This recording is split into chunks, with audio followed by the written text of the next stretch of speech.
Hi, I'm Michelle Vickers. And I'm Christine Beverly. Welcome to the Consciousness Insider. We have a pretty powerful question that I'm sure will be relatable by many of our viewers. This one comes from Ashley. Okay. And Ashley writes, "Hi, Michelle. For the past decade, I have struggled with mental health issues, specifically depression and anxiety. There have been many occasions over the past years where leaving the comfort of my house was a challenge that was only exercised when it was a necessity. And countless nights you could find me sitting on the kitchen floor once my children have been tucked in, crying with exhaustion of just trying to navigate through life. My social circle has significantly decreased in size in attempts to eliminate the stress of interactions in a public setting. I've attempted therapy, medication, eliminating alcohol, and being mindful of what I watch on TV and read in an attempt to control my mental health. Despite how relatively calm my life may appear to an onlooker, there's a constant battle going on in my head. Every action I take is premeditated. Any surprises or changes in plan will completely shift my mood, and I become extremely irritable. After every encounter I have with people, I am constantly analyzing what happened, what I should have done differently, how that person must think of me, and how much actions will impact others. Needless to say, I'm exhausted 24/7. What advice would you give someone who is tired of coping with life and is desperately wanting to finally live life? Sincerely, Ashley." Hi, Ashley. I just want to, first, before I even answer your question, I really want to thank you for having the courage to ask these questions, because I know when suffering from, depression and anxiety, just being able to have the courage to ask is such a huge, huge thing. So, thank you. But the reason I really want to thank you is because when you have the courage to ask, you're now allowing me to help you, but also everyone else who's in that same situation who hasn't quite yet got the courage to ask. So thank you from all of them and from me. And now, let me just, I want to go into your soul a little bit, and I want to really feel into, the dynamics that are going on for you in particular. So the first thing that I really want to explain about depression and about anxiety, okay, is depression is what happens when we're not getting the truth, when there's more to something and we're not getting the truth, okay? It does not mean you're having a conversation with someone and they're not sharing the truth with you and you feel depressed. What it means is you don't have access to the bigger picture of your life. So it's a lack of truth that is causing the situation, okay? So, not understanding who you are and what it is that you're meant to do in this life will cause depression, especially when you're told, accept it. This is all there is. Get a job, have kids, get a job, get married, have kids, do all those things, and you're not feeling fulfilled, okay? It's not because you're not doing things right. It's not because you're not fulfilling, all of those physical aspects over and over and over again. It's because there's a greater calling for you, and you've been taught to suppress that calling, okay? That's basically depression in a nutshell. Anxiety is what occurs when we know there's more information to receive about something, but we are pushing it back and we're keeping it at bay. So, if you know that the potential for understanding and accepting the truth about something is right there, but you're not actually willing to accept it, because that means that so much of and we do it, we all do it, because the moment we accept that that's true, it means that 90% of something else isn't true. And that rocks our life and shifts our life. But anxiety is caused from the effort it takes to hold ourselves back from the truth. Does that make sense? Yeah, it does. We're going to talk about Ashley in particular. I just want to make sure before I go in and get into the big details picture. That the big picture is somewhat clear. Yes. So, as a whole, our our job as humans is to come and have an experience and then to evolve, right? So it's a constant evolution. But what we've been taught to do is stand still and do a whole bunch of things like a checklist that you make sure you've done, which is fundamentally different than evolving. You know, having tasks that you're checking off is not evolving. And that for you in particular, Ashley, and I know so many people out there, but for you, your soul is saying that, you know, you were never meant to just be third dimensional. You were never meant to be just physical. And it's that longing of your soul for wanting more. And then your brain goes into feeling guilty because you have all the things that so many people want and you're not feeling content with that. And I know, and that's what's exhausting. It's exhausting you because you're essentially working against your own nature. Does that make sense? Oh yeah, that clicked. That made sense. Yep. So when you are working against your own nature and people are trying to help you figure it out, so you're going to different therapies, if they can't get inside you and understand who you are as not just as a normal human being who thinks certain things, but as a being who was created in this universe very specifically for your energy and all the things that you alone, nobody else, but you alone bring to this experience, then they can't help you. They can give you a label and they can tell you how to manage the pain, which is the physical aspects and the physical side effects, but they cannot help you reach your goals. Okay? So what your soul first and foremost is saying that you need to take that pressure off yourself to perform for others. That's the number one thing that you need to do. How does that look? Well, you know, you've already taken so many people out of your life so that you don't have to act in certain ways. But the reality is your brain has to come along with it. It's not going to be easy. It's not going to be comfortable. But change isn't supposed to be comfortable.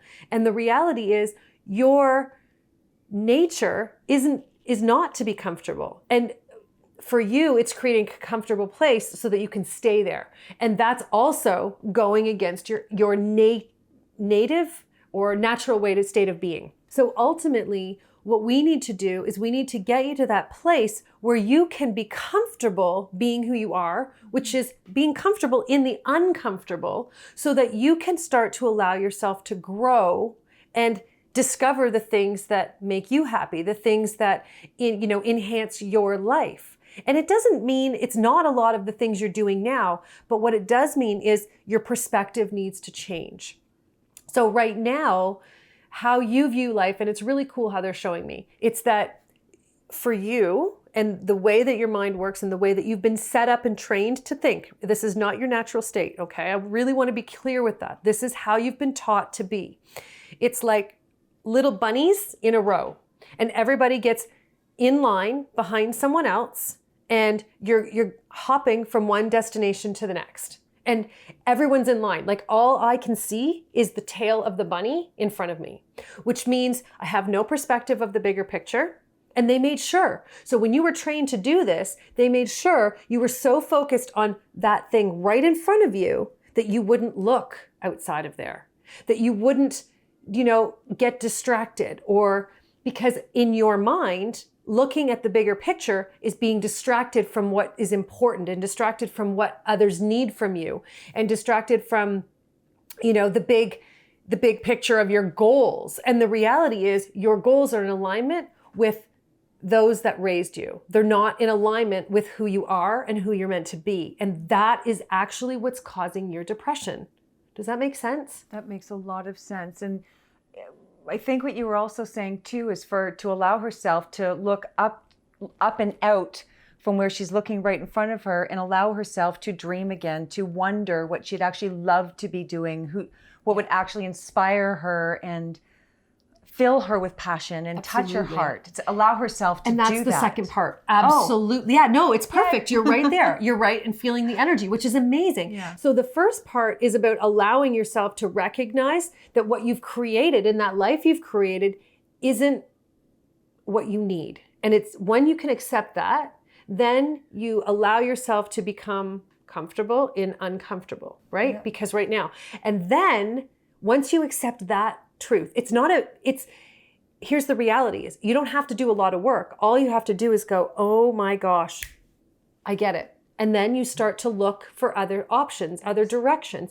And then that's where what Christine was talking about. So what they're showing me is then you can start to branch off and look in different directions. Now, when you're going to look for things that you in different directions and the things that, make you happy, you don't look in your past and don't say, oh, that made me happy 15, 20 years ago. I must still love that. You're not that same person anymore. You're not that person from 15 or 20 years ago. You have so much more experience, so much more wisdom from the life that you've led.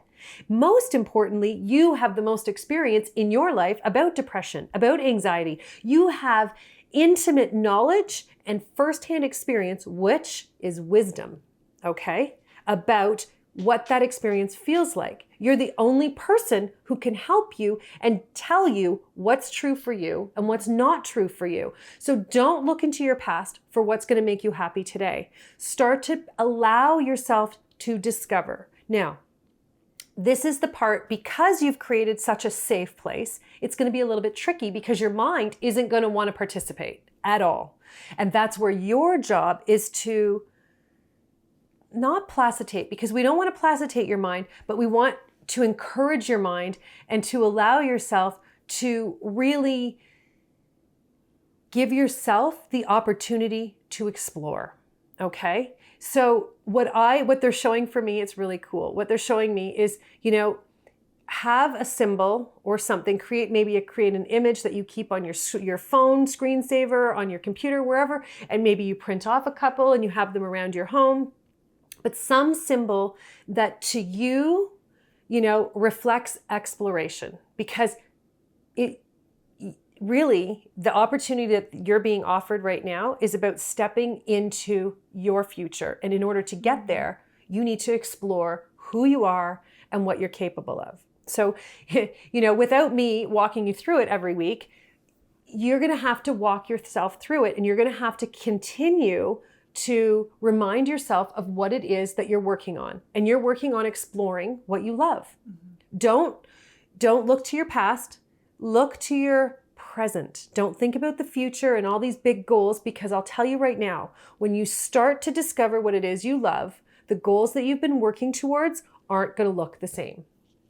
I know that firsthand. And so do I. So do you. Yep. 100%. So don't look at big goals. It's very simple. Do I actually like the taste of this food? Does it actually make me feel good? That's how basic you want to go.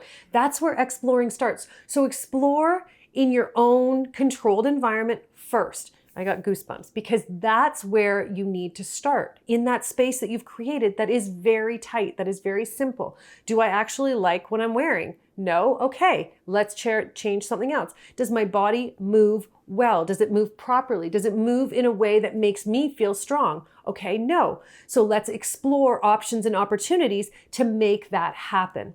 That's really what this phase is about. You can't go further until you start to learn how your natural state of being is, and you're an explorer through and through. Okay, so pick a symbol that means exploration to you, whether it's, a compass or a planet or a star, whatever makes you happy, and put that everywhere in your life so that you are constantly reminded, so that when you have a challenge that comes up, and you're going to choose to face it, because in that moment, you're going to have one of those symbols stare you right in the face, and you're going to go, right.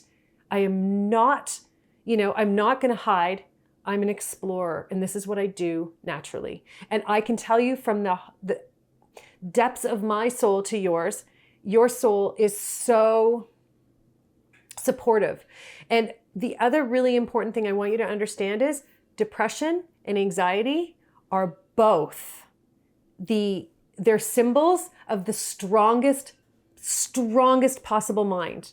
Because if you didn't have a strong mind, you wouldn't have depression, and you wouldn't have anxiety, because you wouldn't care. So does that make sense? Yeah, it does.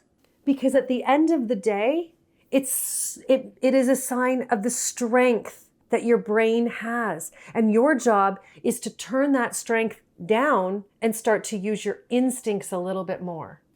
Okay? Absolutely. So, you're well on your way to becoming exactly who you were meant to be. The fact that you had the courage to ask, the fact that you know something is off, you've been looking for solutions. Your only challenge is that you haven't gotten solutions that have actually helped you in the right way. They've only helped you with the surface and Band-Aids almost. And you're over dealing with them in the sense of, let's just manage them. You now want to actually move on from them. And because you've made that statement energetically, it's not just a whole bunch of words you're feeding yourself and others. It's literally something that you feel compelled to step into that space. Energetically, that's what your soul is saying, is you're there. Now this is the next step. So congratulations, because that's massive. Just recognizing where you are and being able to articulate it, but more importantly, having that courage to share it with all of our audience today. I respect you deeply, and I'm so, so grateful for you and all that you overcame in sharing that with both Christine and I and our audience today. So thank you so, so much. It's it's extremely inspiring when a human being, another person who's been struggling, we all have those times when it's hard, I want it to be done, I need a different way, I need a better way, we're looking, we're striving, and then you hit that point energetically, as I feel that Ashley did, done with the old life, but don't know how to move forward yet. So energetically, she's done. Yeah. With that old way. And it's funny because that's when everything feels uncomfortable. Yes. Because you're so done. Keep going. Nothing feels good. This is where it starts to all the transformation starts right here into the magic. It's so moving. Thank you so much for your question. I'm deeply inspired by your courage, and I'm getting moved to tears a little bit here. But anyways, thank you. And if you have a question that you'd like your soul to answer, please visit michellevickers.com on the Consciousness Insider page and fill out the form at the bottom. Hopefully we'll select your question in one of the upcoming episodes. Thank you. Thank you. Have a great week. Bye-bye. Bye now.